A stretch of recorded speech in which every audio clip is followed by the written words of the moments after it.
I'm Benny Johnson, and welcome to the Benny Report. I want you to meet someone very special to me. Her name is Eloise. She is my daughter. She's 1 year old. Eloise loves going to the beach. It's literally her favorite place on earth. We don't live on the beach, but we're blessed to live in Tampa, Florida. So it's an easy 1 hour drive to beaches or state parks. It's really beautiful around here. It's a healthy, inexpensive way to spend a Saturday, or at least it used to be. After looking at our $150 tab for a tank of gas this week, and my family does not drive a very nice or fancy car, we decided to stay home. I know millions of families across the nation did the same. We read your emails and your Facebook comments. After looking at our recent grocery bill, my wife rethought how we cook dinner.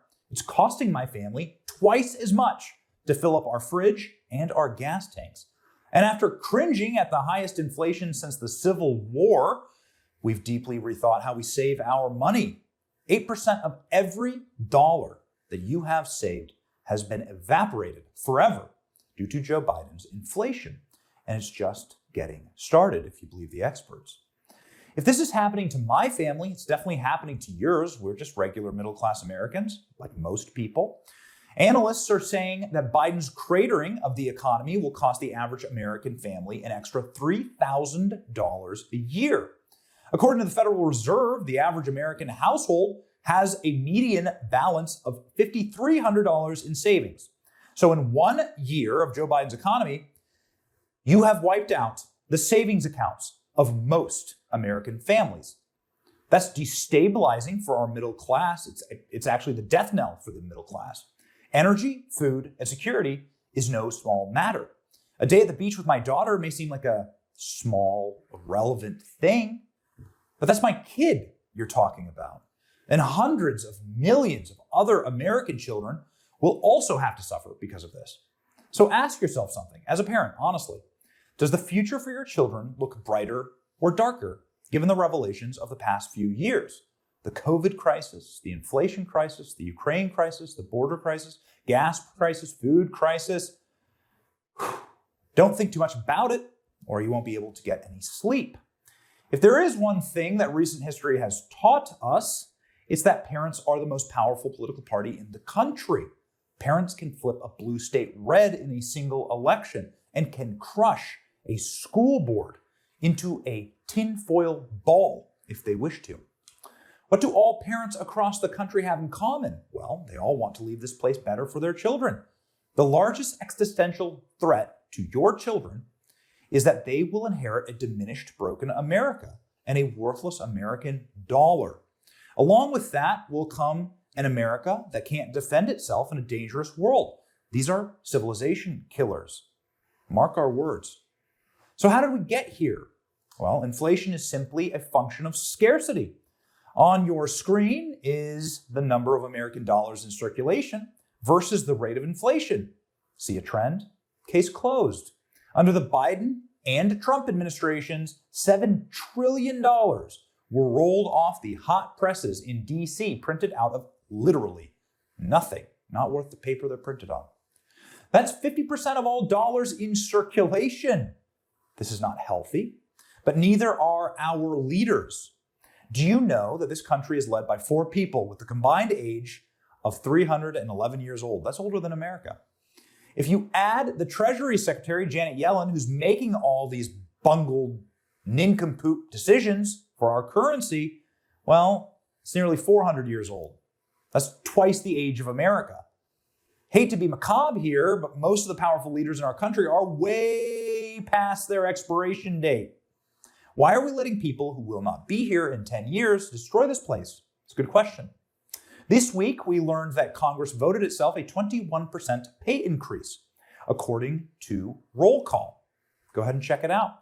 The latest omnibus package includes $14 billion to Ukraine to protect its borders. I remember when Republican leaders controlled Congress and clutched their pearls and they squealed that Trump was requesting $4 billion to protect our border. Republicans, it's embarrassing. But we remember. Pepperidge Farm remembers. Even if it includes border wall money, though? We're not having a negotiation over this right now. They're having a negotiation over it in there. There's not going to be any war money in the legislation. Oh, okay. There's not going to be any money in the legislation to protect America's borders. That's what they said. And now they're so happy to protect Ukraine's borders, spending billions more than Trump asked for the wall. It really does show you, and we can't say it enough, it shows you exactly who they listen to.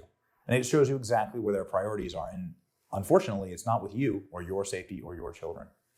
So while your savings and your dollars are becoming worthless, the smarmy intern on Capitol Hill that hangs up on you when you call to complain about their boss, well, they're doing just fine. They got a 21% pay increase. We couldn't believe it when we read that.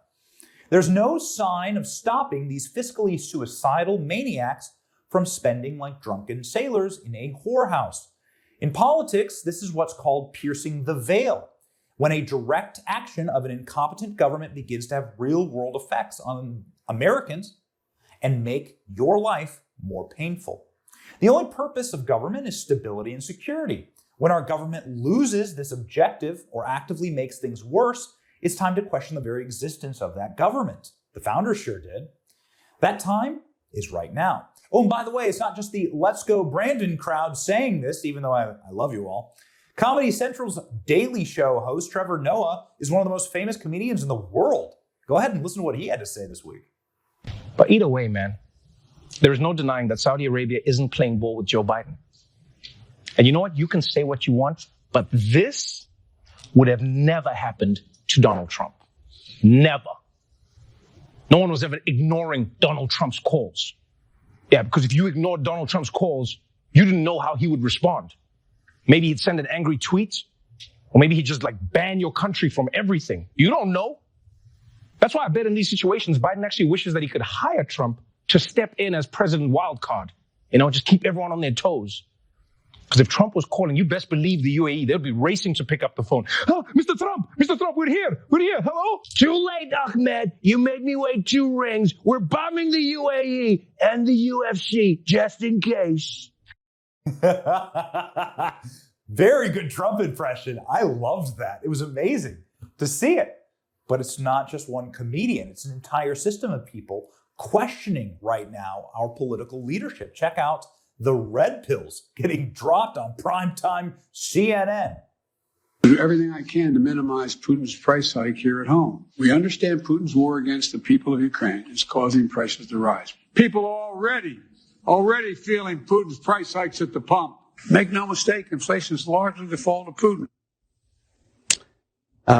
For the president to try to pretend like prices weren't already rising, I don't think people are candidly that dumb. We remember the inflation was going on long before this happened. It's absolutely true this is making it worse, but to sort of whitewash what happened all of last year, I don't think is going to work for them. This is what a breakdown in trust looks like. Even on CNN, Comedy Central, we voluntarily give the government limited power to protect the future for our children. We want the ability to drive our children to the beach safely and cheaply. The trash politicians who erode that, they're the ones who are going to get burned.